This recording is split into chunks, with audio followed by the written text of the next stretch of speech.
পরম দয়াল পরম প্রেমময় শ্রী শ্রী ঠাকুর অনুকূলচন্দ্রের শ্রীহস্তলিখিত সত্যানুসরণ গ্রন্থটি পাঠ করব।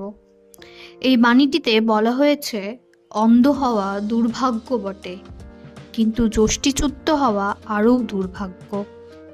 কারণ যষ্টি অনেকটা চক্ষুর কাজ করে। স্কুলে গেলেই তাকে ছাত্র বলে না, আর মন্ত্র নিলেই তাকে শিষ্য বলে না। হৃদয়টি শিক্ষক বা গুরুর আদেশ পালনের জন্য সর্বদা উন্মুক্ত রাখতে হয়। অন্তরে স্থির বিশ্বাস চাই, তিনি যাই বলে দেবেন তাই করতে হবে, বিনা আপত্তিতে, বিনা ওজরে, বরং পরম আনন্দে।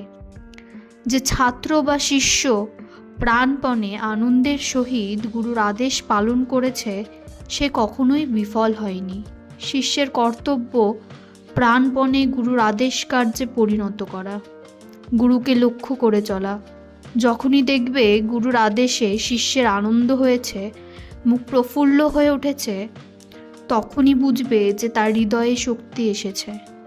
সবাইকে জয়গুরু বলে আজকের বাণীটি এখানেই শেষ করছি।